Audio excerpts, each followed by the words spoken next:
But what I want to do to start with is actually go back and look at what have been the perspectives on aging across time. And I'm going to go back to the classical writers, because they spoke a lot about old age. Somebody said to me the other day, but there weren't any old people in classical times. Yes, there were. There were just very, very few of them. But we definitely had writers, not only in their 60s and 70s, but even in their 80s from classical times. Plato, for example, was very positive about old age. He talked about old age as being a time of wisdom, of intelligence. He said older men should be the ones who should be running the society, the polity, in charge of the legal systems. But I'm going to read you now just some quotes from Aristotle, because Aristotle had a very, very different view, and I want to use this to explore this kind of binary thinking we've had for some time about old age. Aristotle says, if we do not die young, old age is a necessity to be born. It raises the likelihood that we will suffer from serious ill health or enfeeblement, that we will dishonor our lives by our actions at the end, that we will live to see our children and grandchildren dishonor our names, and it erodes our capacity for dealing with risk. But it actually gets worse, and I'm only going to précis here. He said, the young are not sour-natured, but they're sweet-natured, through their not having yet observed much wickedness. And they're credulous, through their not having yet been many times deceived. But the old, having lived for many years and been frequently deceived, are sour-tempered. The young are magnanimous because they have not yet been humiliated by life. The old are small-minded. They've got many opinions, but no knowledge. And he goes on and on. But my favorite writer is Cicero. Cicero was one of the few writers, as we will explore later, who really seemed to understand the dichotomies of old age. We now know that this concept, old age, is not a homogeneous time. It is nuanced, it is complex, and it is heterogeneous. And Cicero, of all the classical writers, really seemed to understand this, and I'm going to thread him through the talk to a certain extent. He railed against writings such as those of Aristotle, thinking which puts men's failings as characteristics of old age. He says, there are indeed embittered, ill-tempered men without any pleasure for life.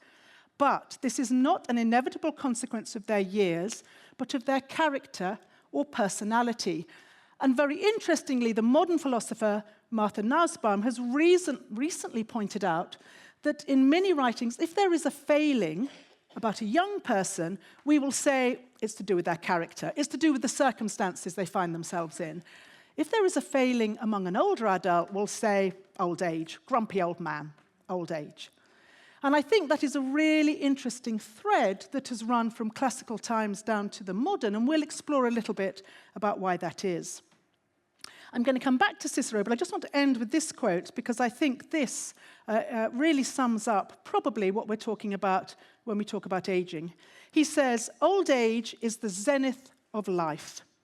In his envisaged conversation between Cato the Elder, who was about 84, and he's trying to explain what aging is to some younger men, he says, men are a product of nature, and the virtuous life follows the ways of the plants. We grow and flourish, we ripen, we wither and fall. There is a time for each. Now, of course, we see the same kind of binary across many other writers. If we look, for example, at Shakespeare, people often think, obviously, of King Lear. And in fact, there's many of the ideas coming out through King Lear that actually Aristotle was talking about. That quote right at the beginning about the longer we live, the more chances we have, basically, to ruin our lives. And the classic story of King Lear, a great leader, and those mistakes and frailties of old age, which contributed to his end. But then, of course, Shakespeare also is very positive in many ways about old age. People have pointed out the story of Cleopatra, who was probably quite a mature woman. He's very positive. We have Adam in As You Like It. He is the classical old servant, but the writings are very much about, I may appear old, but actually my body is strong, I have great lust for life. And of course, the one that is often quoted is Macbeth. Macbeth, who was not going to reach old age. And when he realized that, and I'll quote again, he says, "I will miss all that which should accompany old age: honor, love, obedience, and troops of friends." We see exactly the same if we look at Charles Dickens. Again, the classic that is always raised, of course, is Nell's grandfather in the old curiosity shop. This idea of enfeeblement, that the grandfather was bringing down the family, that Nell, the very young girl, had to cope with her older father. But if you think of Dickens's heroes, many of them were old people. Fagin in Oliver Twist, Miss Havisham in Great Expectations, Micawber in David Copperfield. Charles Dickens wrote really extensively and with great character about old people. So what we really are looking at is what we call this binary view of old age. And in the 1970s, the social historian Peter Laslett took the French concept of le troisième âge, which was their old age, the third age, and he pointed out that actually there are two ages. We have the third age, which is that socially constructed period that we have created post-work, and then we have the fourth age, which is when frailty and enfeeblement and old age kicks in. And this concept was some of the great influence that I took on board when I did my work looking at the social construction of old age or the social construction of retirement in the 20th century here in Britain. If we look at when Beveridge introduced the old age pension, he chose 65. At that age, half of manual male workers were dead before 70. He did not produce a pension to support us in a very, very long retirement. What he was doing was a social welfare. In other words, if these people were too frail to work, the pension would kick in and support them until they died. And very much one retired from work when one could work no longer. Then what happened during the 50s and the 60s was this concept of retirement as a period of rest. It was good to have a period of rest following a long working life. The rhetoric, which then came in the 70s and 80s, was very interesting. The rhetoric was much more around reward. We're going to reward hard-working men and women for all that labor by giving them a period of retirement. By then, in fact, we were pushing back life expectancy. So male manual workers didn't have 3 or 4 years post-65. If they were lucky, they could get into their 70s and die potentially up to 10 years afterwards. The really interesting thing here is that, of course, it coincided with the Second World War generation coming into retirement. And I think there's a very nice link between all that literature around building homes for heroes to reward those young men to reward of a good, sensible retirement where they could actually have some kind of leisure and enjoyment as a reward for giving up their youth in the Second World War. And then a very interesting thing happens in the 80s and 90s, and retirement becomes a right. I have a right to a period of leisure after my labor.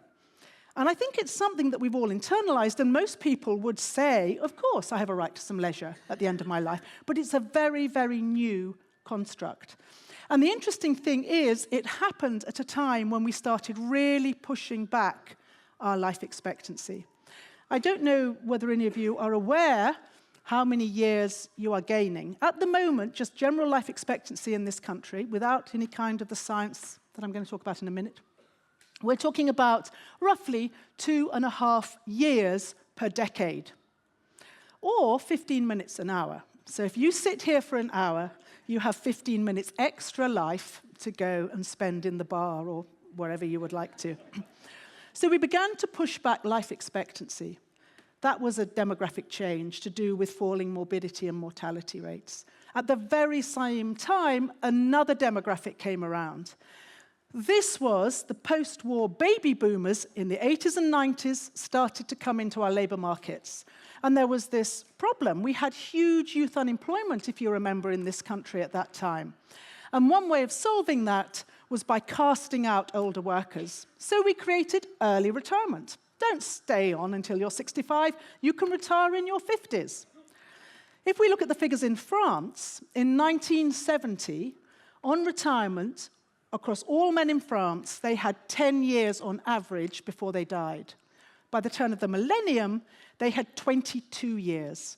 Not just because we'd pushed back life expectancy, but because they were retiring earlier and earlier. If I take a very personal story, my father worked for IBM for 30 years. He retired in the 80s, aged 54, and I remember him once saying, "I would like to be an IBM pensioner longer than I've been an IBM employee." Well, he died in 2015, and he had worked for IBM for 30 years. He had been a pensioner for 32 years. But what a crazy situation we have got ourselves into. We say to young people, stay in school until you're in your mid-20s, go to university, get education. Really good. Oh, but you can retire in your mid-50s. Oh, and incidentally, you may well be living well into your 90s. And it is this particular period, it is Peter Lazarit's third age, that period between when we stop working for some reason, nothing to do with biology anymore, it's socially constructed, and when we enter frailty, that has become really problematic.